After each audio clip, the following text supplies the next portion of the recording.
was working. Not everybody was super happy about it. And then at the time, I didn't have, our organization was a small organization, a lot of soft money. So I was like, okay, well, if we lose this money, then I'm a volunteer until we get more money. Right. So I was really cross, but I also was like, you know what, I've been doing this long enough that I don't want to see any more money wasted on a project just to say, oh, we funded our organization to go do it.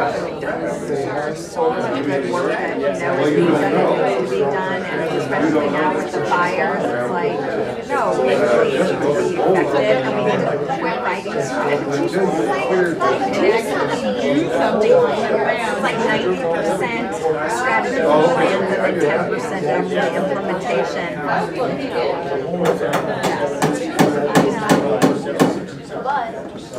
Yeah. Well, and this too, I mean, being able to the data storage, the way to set up the data stories, going to a funder, and just being able to say, hey, look, A, B, and C, this is what we need, this is where it's at, this is where projects are at, this is where we want to do a project, this is why it makes sense to do it. Let's do it. Yeah. You need to make them all right. It's got great potential.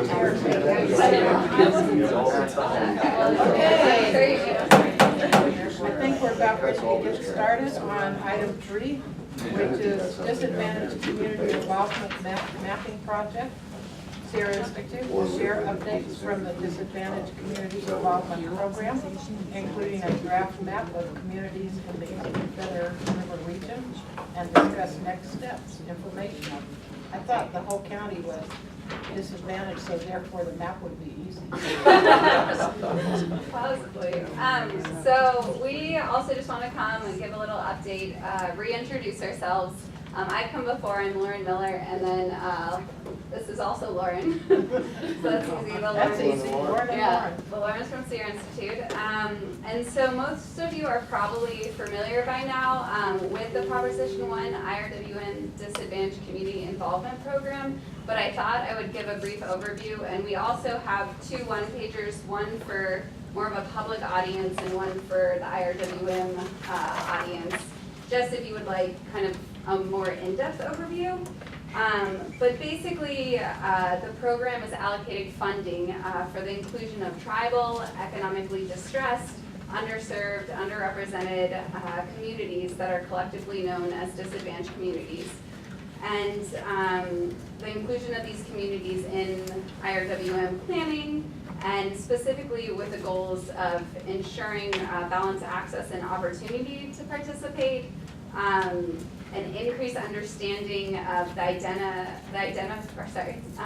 needs of the disadvantaged communities across the funding area, and to develop strategies and long-term solutions to address those identified challenges for the disadvantaged communities in terms of water-related needs. And so when we're talking about the Mountain County's funding area, here we go.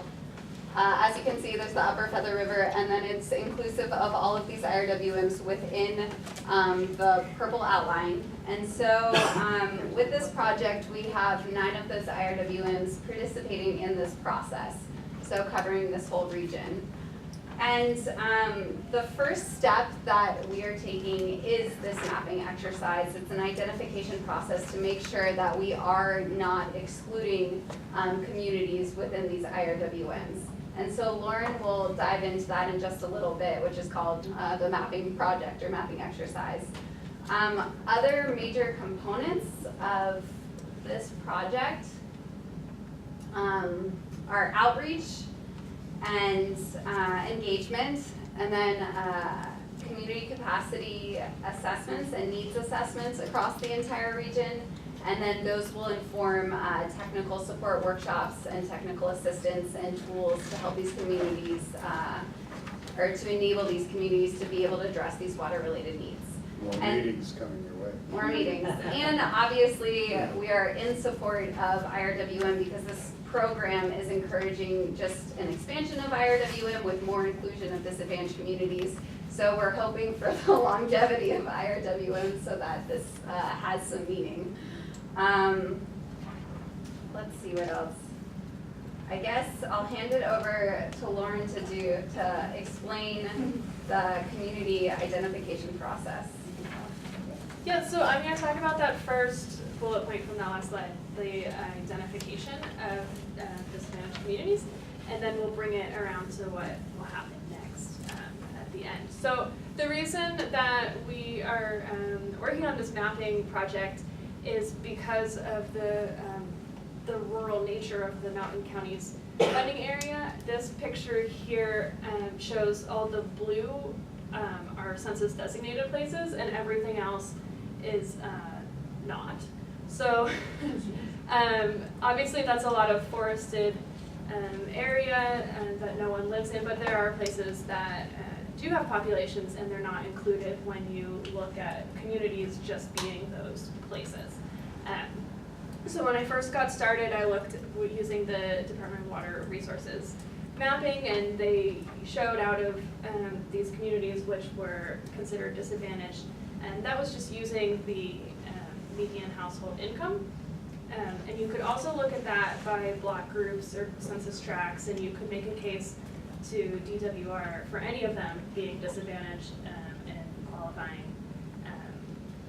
But that still only used the median household income. So one of the goals was to include more of the population, the rural populations, and then also to do that while not losing any of that data, but then to use more than just income as a measure. So I'm going to get into that later, but the first step of identifying disadvantaged communities is to identify the communities in the first place. So we're using this mapping exercise, and we're using block groups to identify communities. And we've chose block groups because it's the smallest unit of measure that has consistent data. Some of the data for census designated places is not available at all. Some of it, because the population is so small, is off by a margin of error of 50% or 100%. So this way, it's more inclusive, it's more reliable because there is a larger sample population to get those numbers from. So this is a map that I drew up of the block groups in the Upper Feather River watershed. Some of them go outside the watershed, so they're muted a little bit. So you can see that they're quite large, but again, in the large ones, there really isn't too much of a population. In those areas, it's pretty centered in. What do the colors? They're just differentiating the block groups.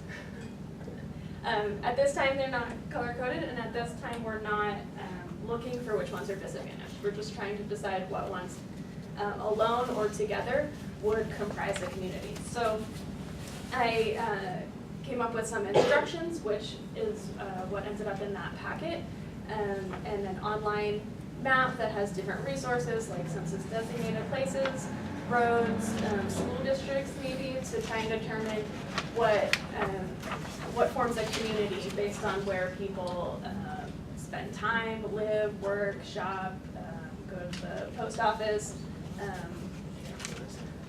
don't know, how they identify themselves. Do you want to add something? If you turned on U.S. Forest Service here, public lands, what happens to your map? Because obviously in the block operation, It does cover a lot of it. or we wouldn't be able to see the colors, right? Probably not, no. So a good example that I have, we're based in Taylorsville and I live in Greenville, is that whole North Arm area, which we refer to this map that shows population density, and there are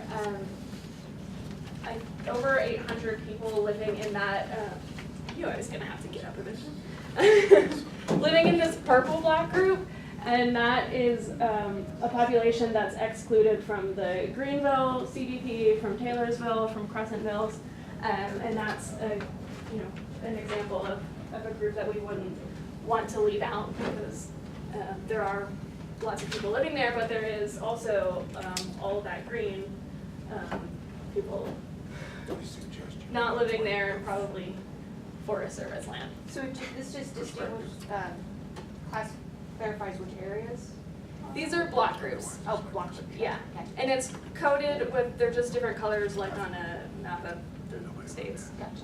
just to So this is, differentiate them. if I'm looking at the title properly, you're just in this map identifying census block groups Yes, as nothing your is basic censored. building block. Yeah, Because so, as we were just, when you were pointing to this map, this is one we frequently refer to because almost all of it that's green is not something that we can control or populate or anything else. So you can see all of our real population areas are along the highway corridor, period. Which is a real significant advantage in your presentation to how we end up there. Yeah, we don't use most of our land. yeah, so this is the building block of the mapping exercise. So I sent this out with some instructions to identified local experts, those being planners or people who have lived in the volunteer right here. As we see. But it doesn't have to be a planner, it could just be someone who lives in the area, has been here for a long time, kind of knows the whole region pretty well. So we got back, and well, we asked to pick block groups or to merge block groups to make a community. So this is what we received back. And I'll just note there is a criteria that we have people follow, which is in the instructions. And this methodology is based off of the Sierra Nevada Ecosystem Project, which is a methodology that had a similar approach across the Sierra Nevada. So we will be able to compare this to how communities were formed back when that was done in '96. So that will also be an interesting comparison. So this is first iteration? Yeah, this is just one version, and we're hoping to get back a couple different versions, compare them, see what are the major differences, and then we'll bring that, and we'll talk about that next, but we'll bring that to a meeting for more of a consensus. But this is an example of community formation. A lot of them remained just single block groups, but some of them were merged, for example, Quincy, to create these communities. And then we will take socioeconomic information from all of those block groups that are combined. So I got, this is part of me. They sat down with me and we did some combinations. So one of them is Warner Valley and Chester, we just made it all Chester. I'm trying to make some sense out of it. This is just an iteration and people don't agree. Gets kind of busy when you get into Portola, Delaker. There's a Iron Horse block group there. We combine that with Portola and Delaker. But you can see, and then we named, so all the names and all the combinations from the original block groups are, that we did this last week.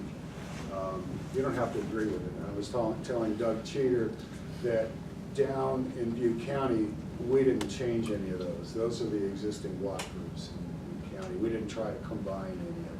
But some of these areas we did. One is Warner Valley and Chester.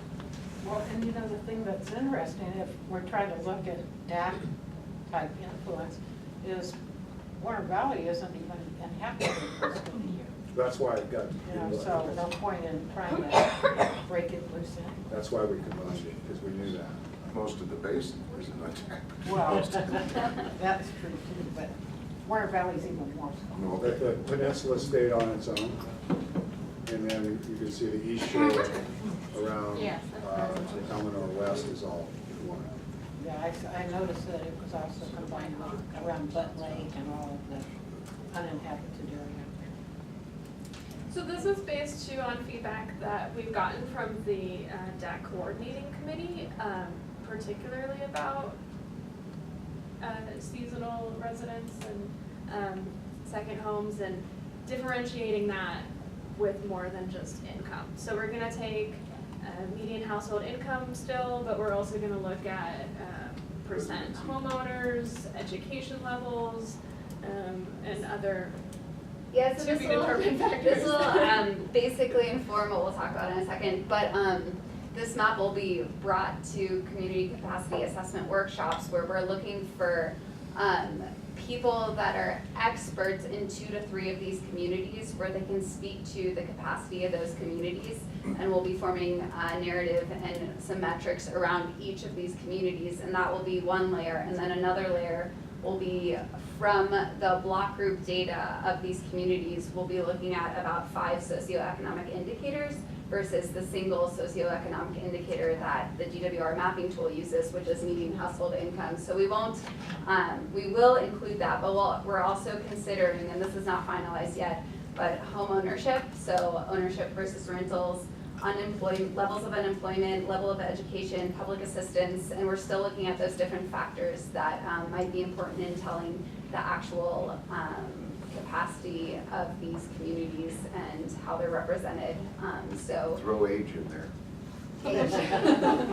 Maybe you should define what you're saying about what is capacity, what are we looking at there? So that would be later in the presentation, Oh, but we okay. can jump to it. That was it, I was done. Okay. All right, sorry. So yeah, we'll jump to that. Good point, thank you for the bridge. So like I said, we will be looking for experts in a few of those communities so we can hash out the capacity. And by capacity, basically how we look at that is with 5 different forms of capital, and I'll break that down. So the 5 different forms, we have physical capital, so that includes physical aspects such as infrastructure in the community.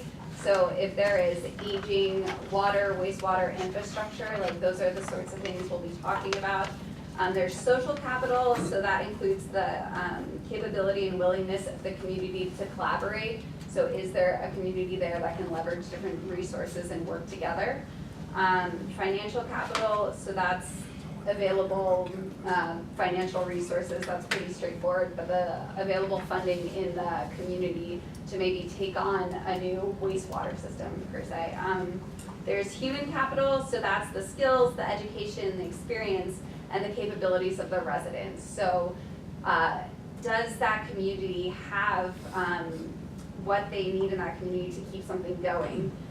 For instance, like if we did install some sort of project, is there the technical expertise, or that would inform a later process in terms of technical assistance workshops. So like, what does that community have, what are their, and what don't they have to make this work? So if you install something, do they have the capacity to maintain it? So looking not just short term, but long term. And then cultural capacity, so the traditions, the beliefs, and the norms that the organization, or that an organization or a group have to facilitate their continued existence. So those 5 forms of capital are what would be considered, and that would kind of score how a community would be viewed in terms of capacity, in terms of their strengths and in terms of their vulnerabilities. And then that information can help inform what those communities will need to not only develop projects, but once they're implemented, maintain those.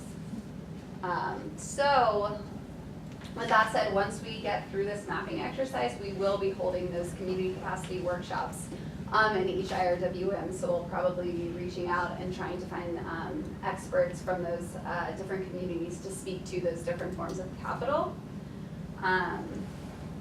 I guess this was my community capacity slide, but this is a worksheet that was used for this Sierra Nevada ecosystem project, which kind of asks some of the questions and develops that narrative of what are the strengths and vulnerabilities in these communities, so that we have a better understanding and it's not just a single indicator.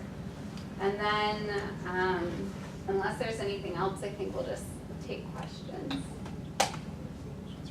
I guess one of the things that I would mention based on what you've just been saying is the critical nature that you select. Do you select appropriate people for your 3 people that can really assess the community? Because I'm sitting here thinking about my community, my district, and knowing that there are people in there that if you said we want you to participate in this, your result would be quite different than if you pick one of these other people and not participate. So I think the whole key to this being something that is usable, is who you pick for those people, you know, prior to having your community meetings, is it? And I think And it what is- time of year? Yeah. You might have trouble finding your 3 experts. But in addition to understory point, I do think that's really important, but also having that overlap, so having multiple people that can speak to each community. So yeah, we'll be doing a lot of outreach, trying to find those people, and hopefully some people from this IRWM can help direct us to other people that might be useful. And so that's a lot of work to come, but. I certainly strongly encourage you though you've got to get that map into realism. Get the public lands out of there. Well, we can't. Because This is just, we have to. No, I understand what you're saying, but when you get the public lands out of there, then people see their geographic area. Whereas this gives you the illusion that this is, like, look at Greenville, it's a massive place. Like a huge- Let's go back and look at the map. Yeah. I think that's almost bigger than Chico, what do you think? Quite possible. And But we don't have Well, to- this is this. Is that for the census map? I mean, when you. No, it's No, not, there's a this is census the- map. This is a census block group. you had a question? Oh, I did, when you guys incorporated these specific communities together, like for instance, Clio was incorporated with Whitehawk and then something else. Are you gonna be sending like one specific person to task those specific areas? Because I mean, with us, that specific area, there may be 3 community services districts. So is it reaching out to like those districts and figuring out that information, or? Cherry I think that's definitely a starting point. I think community service districts are some of the people we will have to speak with. And then what's your projected timeline of when you're gonna actually start the process of going out into the communities? Once we have this mapping exercise together, so I want to say probably mid-February we'll start that process. Yeah, I was just thinking about that with like Prop 1 funding and grant funding and how it could like incorporate, because I mean, it was, I believe the last time I looked, it was only 1.2 million or something. It's 1.3 million for 3 years. Yeah, for 3 years, and with all the, and when I looked at the map with all, the whole entire Upper Featherbrook region, I was like, oh geez, that's not a lot of money. It's not a lot of No, money, it's and not. it's Not at all. a huge geographic area. Yeah. The whole Mountain County spending area is a very large area. I was So just they're curious doing of like this in timelines. route that region. Right, Yeah. We're just trying to Just curious begin about it. that. Yeah, It seems like a there lot are of some- work for so. A lot of limitations. Many of the other regions received quite a bit more money, Yeah, so. I'm aware, so. Uma, did you have a comment? I was curious, how many of the special districts have done economic surveys, like in anticipation of rate studies or something like that, that would be helpful to Sierra Institute in developing? I mean, We just use the census. you just use the census. Okay. Yeah. Can you go to the other map that showed the Butte County zoomed in a little more? I Yeah, that one. don't know if I The can- Concal and the Yankee Hill, right below the Yankee Hill is Big Bend, you know, where the Feather River peels around the mountain there. Okay. And so that area within that bend and Concal, to me, is kind of the community, because that's, like, they're together with Highway